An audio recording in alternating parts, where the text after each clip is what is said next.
No processo da unificação nacional português, após a morte de Dom Fernando I, no século XIV, ocorreu a união de alguns setores sociais em torno de Dom João, também chamado mestre da Ordem de Avis, configurando a chamada Revolução de Avis. Essa união pode ser associada à letra B, ela está correta, a apreensão da pequena nobreza, grupos mercantis e artesãos portugueses em relação à possibilidade da perda da autonomia nacional e da anulação social e política lusa, face ao Reino de Castela. O que acontece aqui? Nós vamos ver que o Reino de Castela, ele tinha bastante força e ele gostaria muito de expandir o seu território ali por toda a região lusa. Então, como a região lusa, os artesãos, a burguesia e mesmo a nobreza que havia se aburguesado, eles estavam numa afinidade muito grande, então caminhava econômica e politicamente a formação do Estado. Nós vamos ver então que eles apoiam João, né, o mestre de Ordem de Avis, que era inclusive um bastardo, teoricamente ele não poderia assumir o poder, mas essa nobreza o abraça e torna possível aí a formação do Estado Nacional sob a chamada Revolução de Avis, onde então forma-se esse Estado de comum acordo, nobreza, grupos mercantis, artesãos portugueses, porque todos estavam, ao contrário das outras regiões que estavam se formando, onde havia um enfrentamento entre a burguesia e a nobreza, os portugueses eles tinham conseguido, né, harmonizar-se aí dentro dos seus interesses. Então isso foi o pontapé inicial para que Portugal então se reunisse em torno da figura de João e tornasse aí possível o Estado de Portugal. É claro que o medo de Castela então vai acelerar esse processo.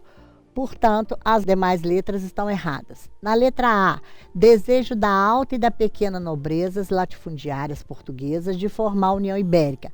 Nada a ver. Nós vamos ver que a União Ibérica ela vai acontecer lá no século XVI para XVII. Ela ocorre em 1580 e vai até 1640.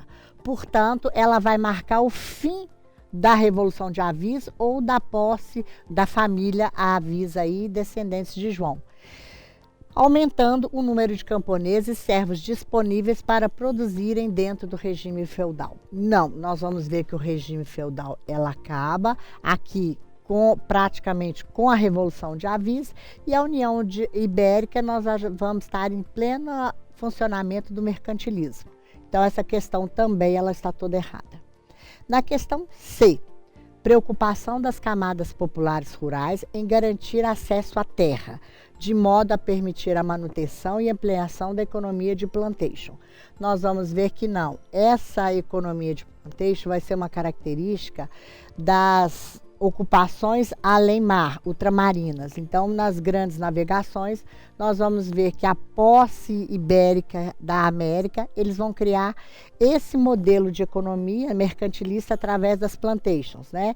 Fundamental para a economia lusa. Ela vai ser fundamental para a economia lusa, mas não nesse momento, né? E as populações rurais dentro do mundo medieval, ela tinha um espaço, era como se ela fosse propriedade da terra e não o contrário. Então ela tinha acesso à terra, mas ela não tinha a posse dessa terra. Também está toda errada. Na letra D, necessidade de assegurar pela conquista e domínio da região de Castela um fornecimento constante de mercadorias e metais preciosos, com vistas a aumentar o poder político português. Então nós vamos ver que não foi, né, Portugal que tenta conquistar e deter o domínio da região de Castela, mas exatamente o contrário. E não havia aí uma preocupação de manter aí um constante fornecimento de mercadorias e metais preciosos, que não era o caso então de Castela. Então, portanto, a correta é a letra B, que caracteriza aí a formação do Estado Nacional Português.